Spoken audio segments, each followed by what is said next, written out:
Car दोस्तों, पेश है गॉगल गुरु की तरफ से इतिहास के पन्नों से एक नायाब जानकारी। सम्राट अशोक की दूरदर्शिता और 9 लोगों का गुप्त समूह। भारत के इतिहास में सम्राट अशोक की भूमिका। सम्राट अशोक भारतीय इतिहास के वो जगमगाते तारे हैं जिनकी तुलना किसी अन्य राजा महाराजा से करना सूर्य को रोशनी दिखाने के बराबर है। सम्राट अशोक मौर्य साम्राज्य के तीसरे कर्णधार थे। इन्होंने 269 ईसा पूर्व से 232 ईसा पूर्व तक भारतीय महाद्वीपों पर शासन किया था। सम्राट अशोक को उनके अतुलनीय साहस, पराक्रम, दूरदर्शिता और निर्भीकता से प्रतिबिंबित किया जाता है।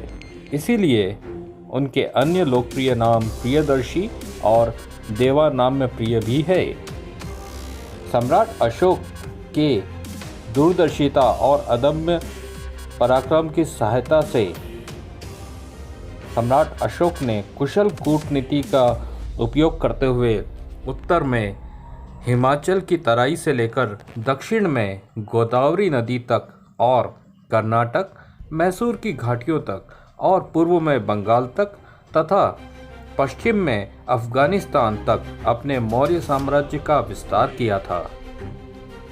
इसके अलावा सम्राट अशोक ने बौद्ध धर्म के प्रचारक के रूप में अपनी महत्वता सिद्ध की थी।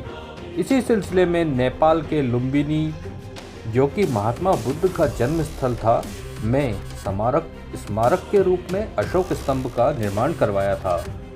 सम्राट अशोक को महान बनाने के पीछे का श्रेय आचार्य चाणक्य को जाता है।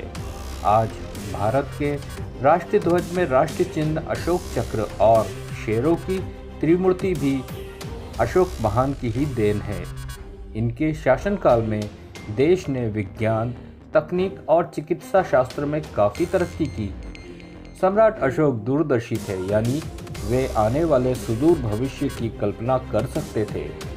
शायद उन्हें अंदेशा था कि भारत बाहरी आक्रमणकारियों का शिकार हो सकता है, इसीलिए उन्होंने भारत के अमूल्य ज्ञान और निधियों को हमेशा के लिए संरक्षित करने के लिए एक दूरदर्शी योजना बनाई।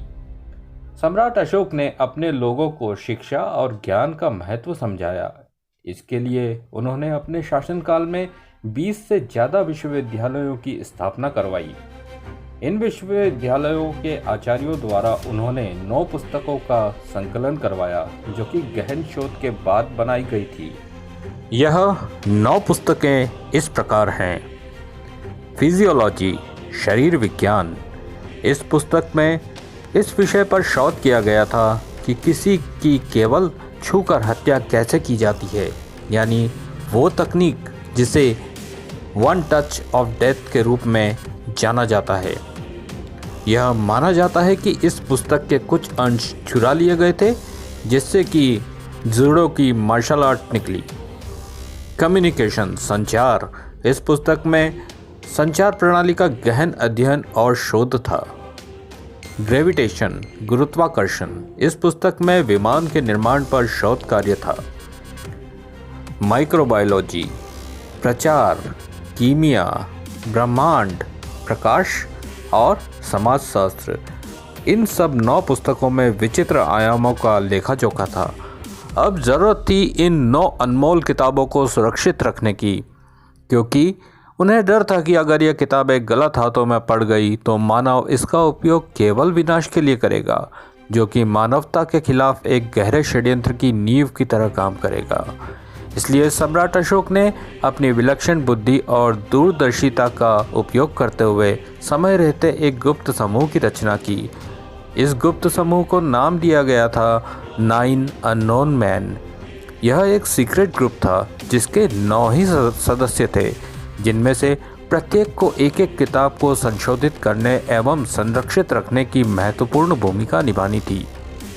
इस समूह को गुप्त रूप से सक्रिय रहना था, अतः इन 9 लोगों को स्पष्ट निर्देश थे कि वे परिवार से, मित्रों से और समाज से खुद को अलग कर लें और गुप्त रूप से अपना कार्य करते रहें।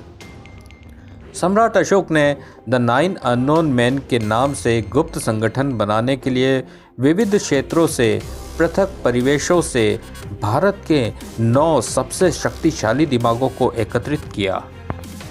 केवल इन 9 लोगों को वैज्ञानिक सिद्धांतों और तकनीकों का अध्ययन और विकास करने की अनुमति थी।